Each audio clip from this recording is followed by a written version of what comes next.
بسم اللہ الرحمن الرحیم نحمدہ ونصلی علی رسولہ الکریم اما بعد۔ پیارے پیارے بچوں، ننھے منھے پھولو، اللہ تعالیٰ آپ سب کو ہمیشہ خوش رکھے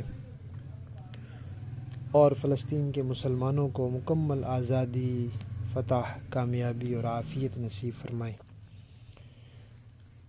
الحسان اکیڈمی والے چچا کی طرف سے السلام علیکم ورحمۃ اللہ وبرکاتہ۔ پیارے بچوں، ہماری کہانی کا عنوان ہے ہر مسلمان سر چومے۔ نبی پاک صلی اللہ علیہ وسلم کے ایک صحابی تھے، حضرت عبداللہ بن حذیفہ رضی اللہ تعالی عنہ۔ ایک مرتبہ ان کو ان کے کچھ ساتھیوں سمیت عیسائیوں نے قید کر لیا۔ اب وہ ان کو اپنے بادشاہ کے پاس لے گئے۔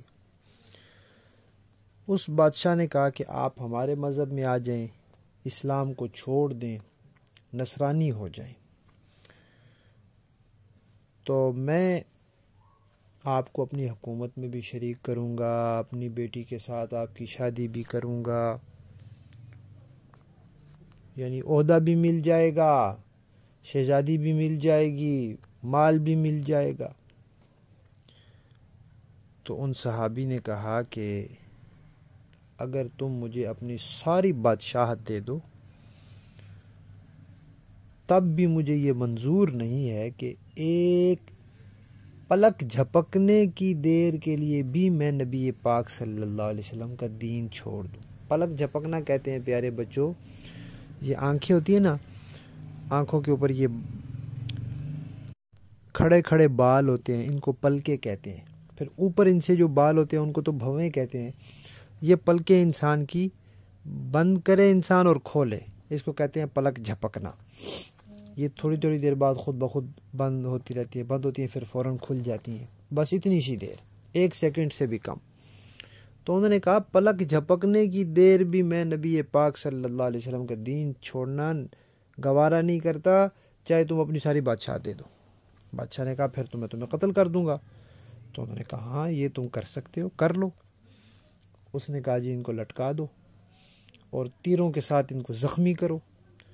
تو اس کے جو تیر انداز تھے انہوں نے ان کے جسم میں تیر مارنے شروع کیے، زخمی کرنا شروع کیا۔ پھر بار بار ان سے کہا جاتا تھا کہ اسلام چھوڑ دو، دین چھوڑ دو۔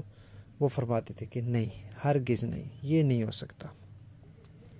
پھر بادشاہ نے کہا کہ اچھا یہ ایسے نہیں مان رہا، اس کو نیچے اتارو۔ اس نے کہا ایک پیتل کی دیگ لاؤ، اس میں تیل ڈالو، اس کو گرم کرو۔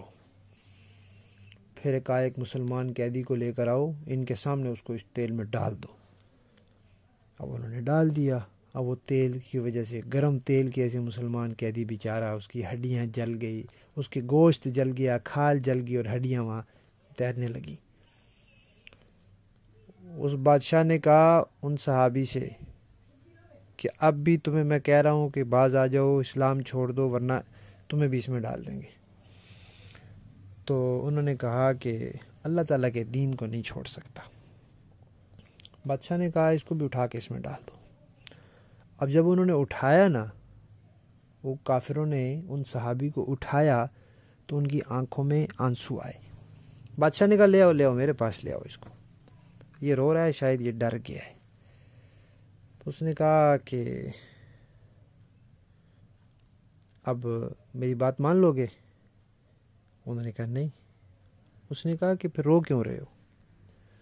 ان صحابی نے کہا میں رو اس لیے رہا ہوں کہ میرے پاس صرف ایک جان ہے جو اللہ تعالیٰ کے راستے میں دے رہا ہوں۔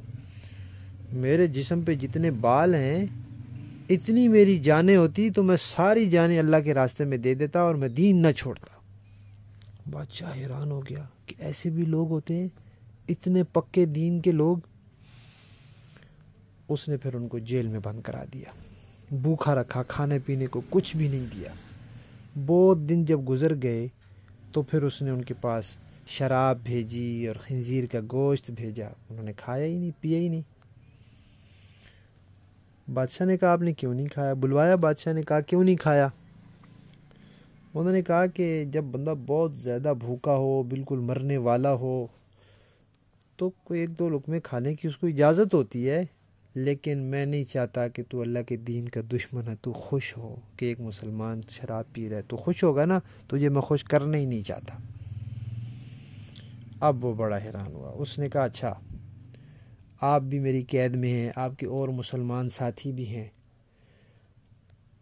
تو اگر میں آپ کو چھوڑ دوں اور آپ سے کہوں کہ آپ میرا سر چومیں، تو انہوں نے کہا کہ اگر میرے ساتھیوں کو بھی چھوڑ دو تو میں تمہارا سر چوم لوں گا۔ وہ یعنی حیران ہوا کہ بھئی ایک آدمی جو بالکل بات مان ہی نہیں رہا تھا، اب وہ بات ماننے کے لیے تیار ہو گیا۔ اس نے کہا ٹھیک ہے، تو ان صحابی نے اس کا سر چوما اور اس نے ان کو بھی اور سارے ساتھیوں کو چھوڑ دیا۔ انہوں نے تو دوسرے مسلمانوں کی خاطر اس کا سر چوما تھا کہ اتنے سارے مسلمان قیدی رہا ہو جائیں گے۔ پھر وہ وہاں سے رہا ہو کے مدینہ شریف آئے حضرت عمر فاروق رضی اللہ تعالیٰ عنہ کے پاس، ان کو سارا واقعہ پتہ چلا، تو انہوں نے کہا بھائی انہوں نے مسلمانوں کی خاطر ایک کافر کا سر چوما ہے، اب ہر مسلمان ان کا سر چومے، اور پھر حضرت عمر رضی اللہ تعالیٰ نے بھی ان کا سر چوما۔ تو یہ ہماری کہانی تھی کہ ہر مسلمان سر چومے۔ کہانی ختم۔